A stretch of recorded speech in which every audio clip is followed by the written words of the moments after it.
Welcome, everybody. My name is Rosie Sheldon, and I work for TSG Training. I'll be talking about the roadmap to the Advanced Agile Technical Tester course today. This will include specific details on the 2 routes to it and the potential benefits of taking the Agile Tester course route, which is a foundation level extension. If you want to know more, please contact us. The Agile Tester course runs most months. The next course is on the 15th of February. I've put its full name there on the slide, but I'll be referring to it as the Agile Tester course. Today I'll be talking about why the Agile Tester course is a great route to the Advanced Agile Technical Tester course, although it's not the only route. I'll be talking about where Agile sits in the family of ISTQB courses, about who might benefit from attending the Agile Tester course, the course content, and then discussing the benefits of the different paths to the Advanced Agile Technical Tester. The Agile Tester course is an extension of the ISTQB course, so the foundation is a prerequisite. The Agile Tester is a 2-day course, and it gives good coverage of testing specifically in the Agile context in preparation for the advanced level Agile Technical Tester qualification. This is aimed at people who've already achieved an advanced level in their careers in software testing and wish to develop further their expertise in the technical testing aspects of working in an Agile context. The complication is, now that the new Foundation 4.0 is out, delegates who have attended foundation courses on that syllabus can, if they choose, leave out the 2-day Agile extension and go straight to the Advanced Agile Technical Tester qualification. This is because the new foundation syllabus now has more Agile contents, although still being a 3-day course, not as much as is covered in the Agile Tester. Now, previously, there was a 5 days contents prior to the Agile qualification, but now you can choose to attend it after just the Foundation 4.0 course, on the assumption that you've got enough experience. And this is even more important if you haven't done the Agile Tester, although anybody doing an advanced level course needs experience.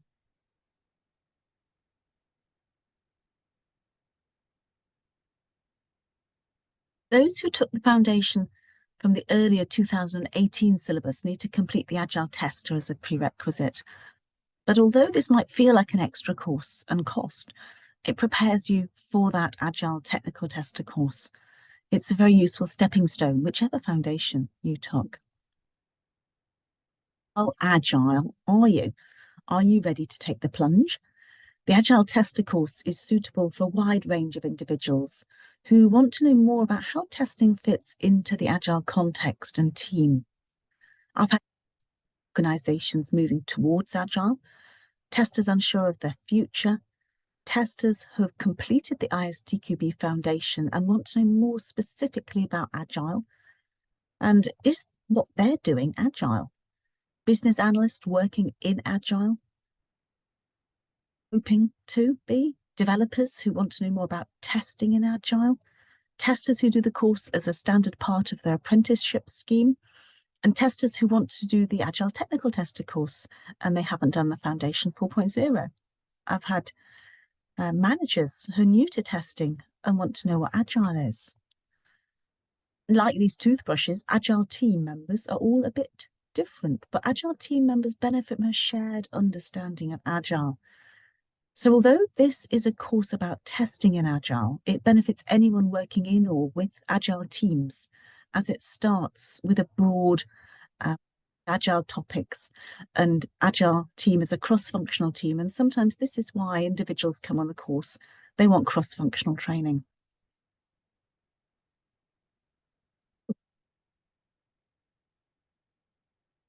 We start by setting the scene and reminding or introducing delegates to the Agile Manifesto and principles. We then discuss some of the popular development approaches, that is extreme programming and Scrum and Kanban, before discussing the test-first principles through the different development frameworks And we build on the delegates' foundation knowledge of test-driven development, and we introduce acceptance test-driven development and behavior-driven development. Then we learn about user stories and their place in Agile, which sets the scene ready for the much larger topic of the Agile process, which is where we bring in release and iteration planning and maybe using planning poker and the different roles needed in a Scrum team. During the course, we make sure there's time to talk about the different organizations, how they work, their size, structure, and how the maturity of the company can massively impact how teams are set up and organized. And of course, once the Agile process is in progress, the question is, how's it going? Or be able to deliver all the stories in time? Or have we achieved the quality needed? So there are tools available in Agile to help answer these questions, and that's what we talk about next, including task boards and burn down charts and definition. But that's not all. We also talk about Agile testing and highlighting the importance of automation in regression testing in order to manage the regression risk with the short iterations and the ever-increasing volume of regression tests. So this is one reason we discuss automation, but it's also frequently mentioned, for instance, in the context of how crucial it is to have a complete automated unit test regression pack, and moving on to details around continuous integration with both its benefits and costs. Between automated testing and regression testing and exploratory testing, and how much effort will be needed to make this bullseye section as large as feasible, but also we talk about the benefits. Exploratory testing section expands on the foundation material. There's a mini lesson about exploratory testing in another webinar that I gave just over a year ago on Agile Tester, which is still available on the website.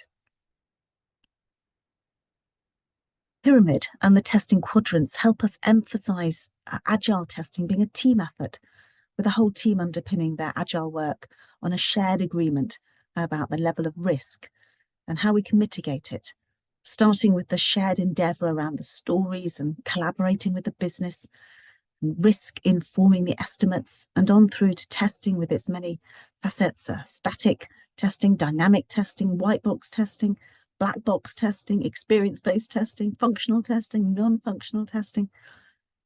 And then this leads on to discussions of who does what, and then what level of independence is needed, maybe for regulatory reasons, and how can it be achieved in an Agile context. The tools section goes through a variety of tools that are particularly useful in Agile, setting the scene for the Agile technical tester, which goes on into more detail around data-driven testing and keyword-driven testing. The material's divided in the syllabus into 3 chapters, and the course timings reflect the relative sizes of the chapters and the exam question distribution. As you can see from the size of the bars, the 3rd chapter, Agile testing methods, techniques and tools, is the largest section with well over a day of content to present, followed by chapter 1. The smallest but with the longest title is chapter 2.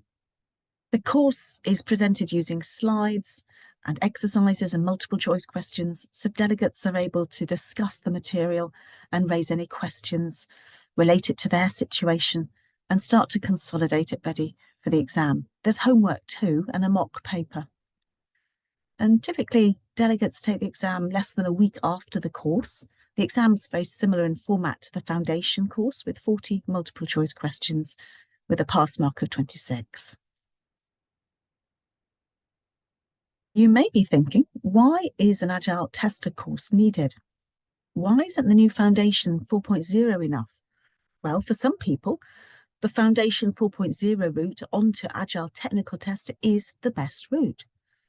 And I'd suggest that this is for you if you're new to the ISTQB certified courses, if you're familiar with working in an Agile environment, if it's hard to get finance for courses or difficult to get time, focus on getting certified. And if you want to get to Agile technical tester quicker, start by getting that 4.0 passed and then get experience before attending the Advanced Agile Technical Tester. If you passed your foundation course so long ago you can't remember it, and you want an all-round update and you're familiar with working in Agile, you could redo foundation, but do 4.0 this time. And when you've got enough experience, go on to the Agile Technical Tester. If you passed your foundation a while back and don't have much Agile experience, or maybe you want to think about Agile and think about, is your organization doing Agile? What would it look like if your organization did it better, less fragile, more agile? Do the Agile Tester. Or maybe if you did your foundation course a while back, but it's hard to get finance and time for courses, do Agile Tester. It's only 2 days and the exam's easier than the 4.0. Another situation is you might choose to do Agile Tester having done the Foundation 4.0 or a previous foundation because you want to know more about Agile, but you're not sure if you want to do the Agile Technical Tester. And this will empower you to question practices which hinder Agile working effectively and understand your part in helping Agile work. So in summary, there's no one right answer. Foundation 4.0 now contains more Agile material, and so that is a prerequisite for the Agile Technical Tester. It does assume Agile knowledge from your workplace too.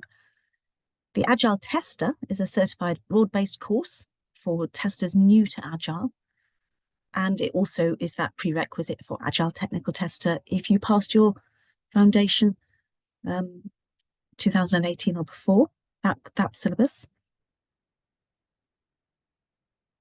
Other courses also might be applicable, maybe to you or your team. As I said, the Agile Tester course is next on the 15th of February, and there's a discount here on the screen for that, but also for the foundation level that you can take advantage of. Thank you. Thanks for your time. Bye-bye.